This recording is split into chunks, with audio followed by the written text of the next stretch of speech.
அந்த செந்தில் பாலாஜியினுடைய முன்னாள் துறை முத்துசாமி அவருடைய துறை. இந்த டாஸ்மாக்னாலே ஒரு ஊழலின் இருப்பிடம், அது எல்லாருக்குமே தெரியும்.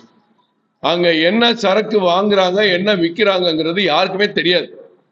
எவ்வளவு இன்டர்ன் கொடுக்குறாங்க, எவ்வளவு வாங்குறாங்கிறது ஒரு பக்கம் உண்மையாக வரக்கூடிய கணக்கு, ஒரு பக்கம் தெரியாத கணக்கு.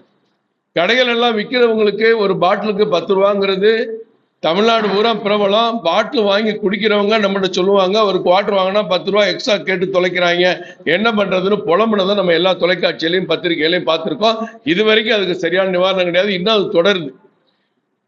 12 மணிக்கு மேலதான் விற்கணும்னு சொல்றது, விற்கிறதுக்கு நாங்க பிரிண்ட் அவுட் பில்லு கொடுக்குறோங்கிறதெல்லாம் எவ்வளவு பெரிய பொய்யுங்கிறதுக்கு உங்க பகுதி கூடுவாஞ்சேரியில இப்ப நடந்திருக்க சம்பவம் ஒரு முக்கியமான சம்பவம். இதை நான் உங்களுக்கு காட்டுறேன், பாருங்க.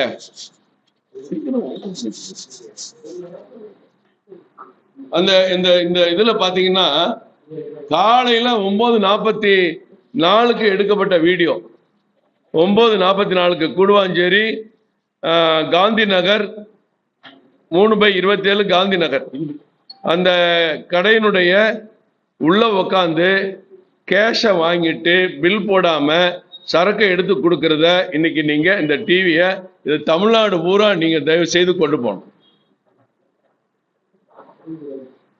யாரோ இளைஞர்கள் பாவம், வேலைக்கு போறவங்களோ படிக்க போறவங்களோ தெரியல, எவ்வளவு ஜாலியா உட்காந்து கட்டில உட்காந்து சுகமா இந்த மொய் விருந்து நடத்துற மாதிரி பணத்தை ரொக்கமா வாங்கி எண்ணிட்டு பாட்டில கொடுக்குறாங்க. 9:44 எடுத்த வீடியோ.